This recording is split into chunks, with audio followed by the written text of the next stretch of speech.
Welcome to Housing After 60. I am Charles Odell. On this site, we analyze the math and the reality of senior housing to find your best options. Let's get started.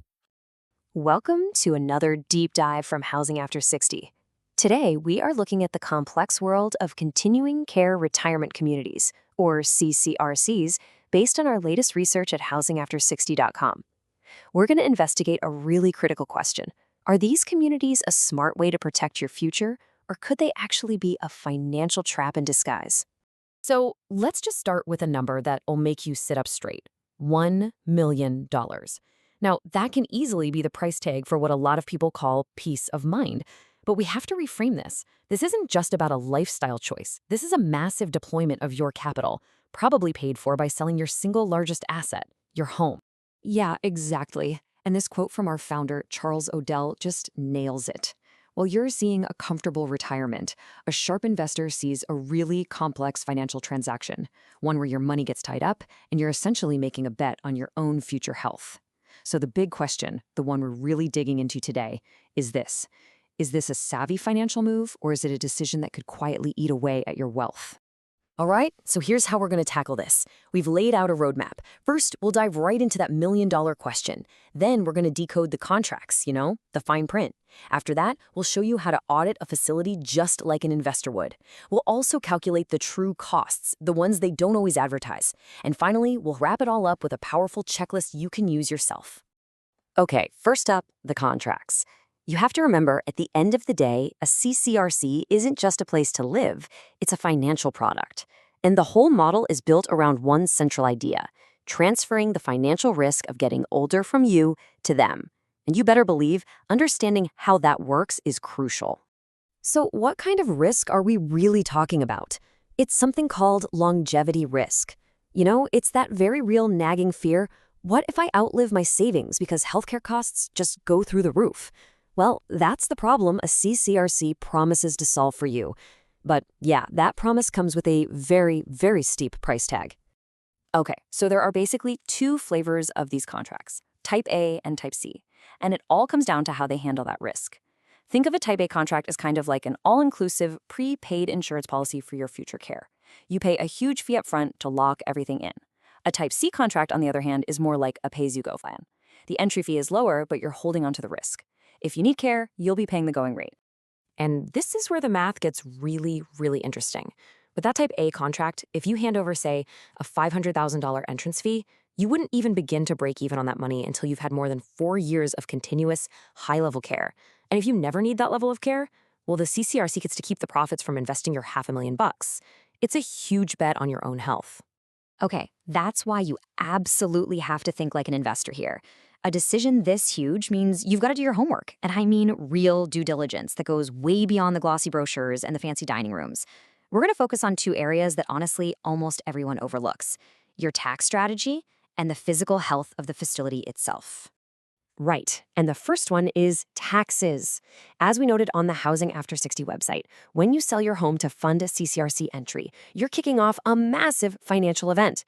We're talking about a huge influx of cash, and if you're not careful, if you don't manage it with surgical precision, the taxman is waiting.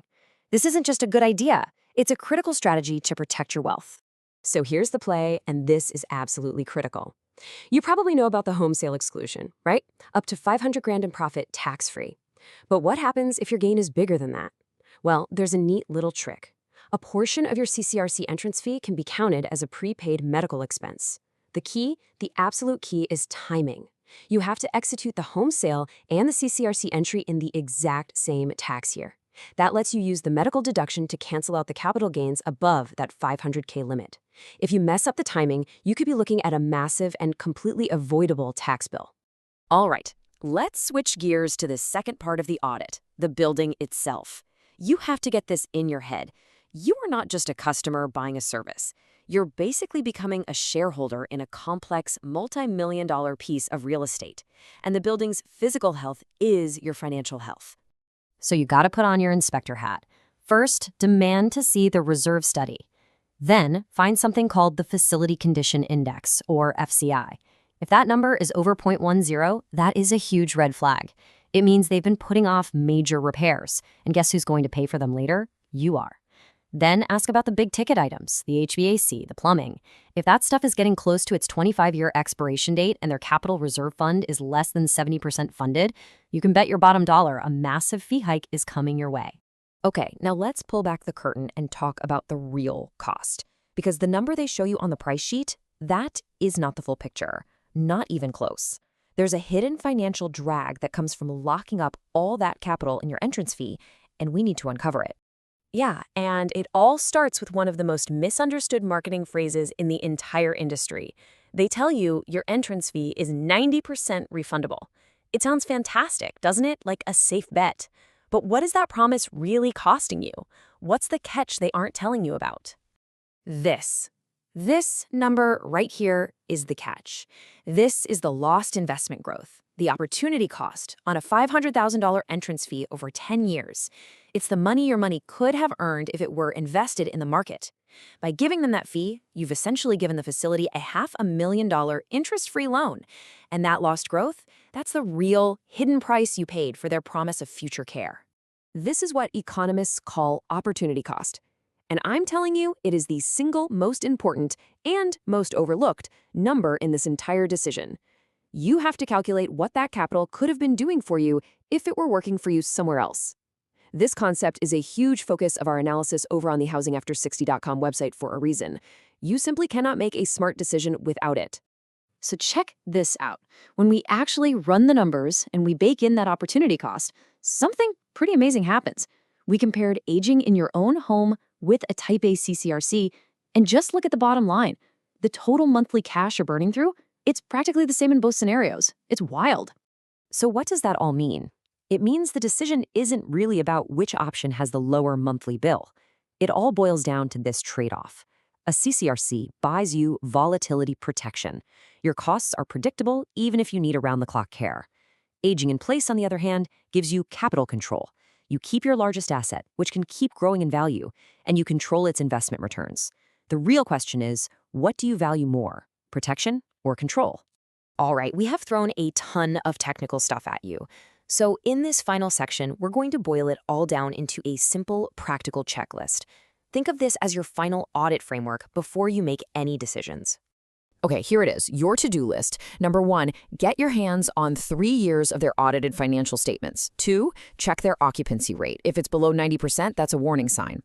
3, and this is a big one, find out if your refund is triggered when you move out or when your unit is reoccupied. That difference can mean waiting years for your money. 4, go talk to the people who actually live there. Interview the residents' council about the real history of fee increases. And last, calculate what we call the shadow cost. That's your monthly fee plus your monthly opportunity cost. Now, if you want the full technical breakdown on how to do all this, the complete guide is waiting for you on housingafter60.com. So let's end with this one last crucial thought. You have to stop thinking of this as buying a new home. It is not. It is a financial instrument. You are executing a trade. You're trading your liquidity, your control, and the future growth of your assets in exchange for predictable costs. So the real question has nothing to do with the swimming pool or the dining room. It's this. Are you truly ready to make that trade? Thanks for watching. For more guides and the full article on this topic, head over to housingafter60.com. Don't forget to check the links in the description below. Your peace and enjoyment in retirement depends on the right housing strategy. Visit housingafter60.com for our full analysis and cost transparency guides. I will see you in the next video.